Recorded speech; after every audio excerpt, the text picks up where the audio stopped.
పచ్చకళ్ళ అద్దాలు పెట్టుకుంటే లోకమంతా పచ్చగా కనబడుతుంది అన్నట్టు కబ్జాల చరిత్ర నీది, కబ్జాలు చేసే ఆలోచన నీది.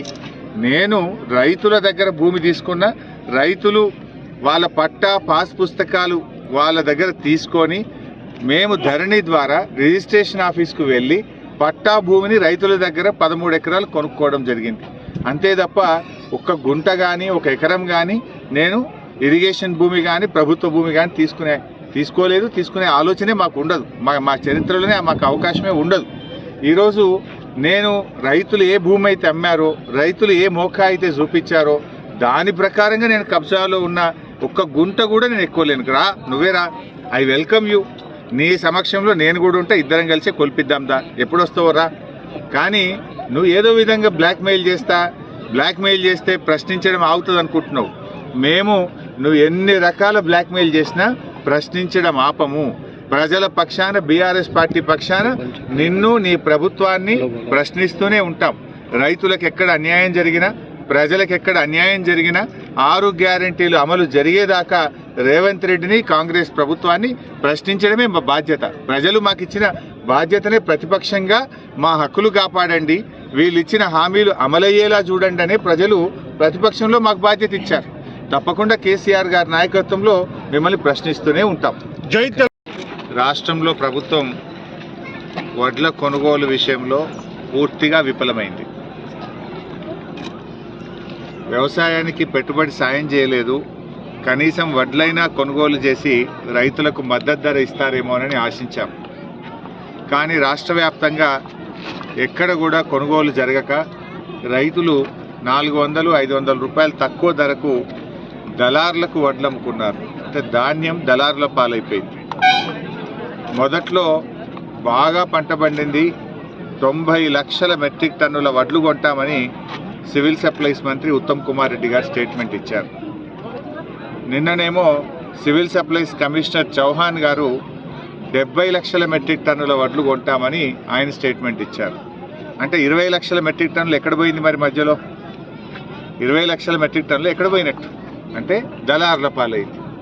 నిజంగా ఈ 70 అన్న వస్తుందా అంటే అది కూడా డౌట్ఫుల్లే ఉంది. అంటే 40-50 లక్షల మెట్రిక్ టన్నులు దాటే పరిస్థితి లేదు. అంటే సగానికి సగం వడ్లు దళార్ల పాలైనవి. రాష్ట్రంలో పండింది 90 లక్షల మెట్రిక్ టన్నుల వడ్లు అయితే రాష్ట్ర ప్రభుత్వం 40-50 లక్షల మెట్రిక్ టన్నులు కూడా కొనడం లేదు. అంటే సగానికి సగం వడ్లు దళార్ల పాలైంది.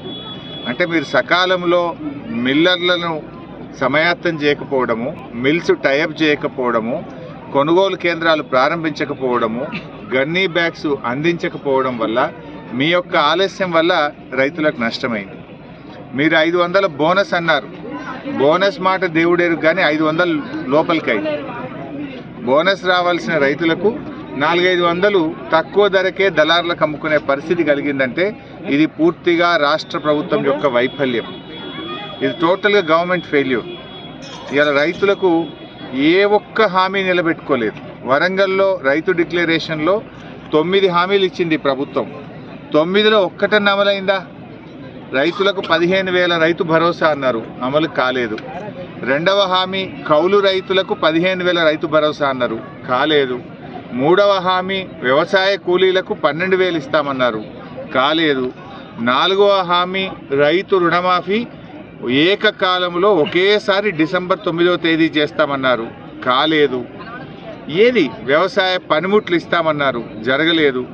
ఎస్సీలకు అసైన్డ్ భూములకు పట్టాలు ఇస్తామన్నారు. ఈరోజు వరకు ఎస్సీ/ఎస్టీలకు అసైన్డ్ భూములకు పట్టాలు ఇవ్వడం లేదు, కానీ ఎస్సీ/ఎస్టీల భూములు కొల్లగొట్టే ప్రయత్నం చేస్తూ ఉన్నారు. దళిత గిరిజనుల అసైన్డ్ భూములను కంపెనీల పేరు మీద ఈ ప్రభుత్వం మరి ఇవాళ తమ అనుయాయులకు, తమ కుటుంబ సభ్యులకు కట్టబెట్టడం కోసం దళిత గిరిజనుల భూములు కొల్లగొట్టే ప్రయత్నం చేస్తూ ఉన్నారు. ఈ ముఖ్యమంత్రి ఎట్లా తయారైందంటే ఎవరైనా మాట్లాడితే ప్రశ్నించే గొంతు మీద ఆయన దబాయించే ప్రయత్నం చేస్తున్నాడు.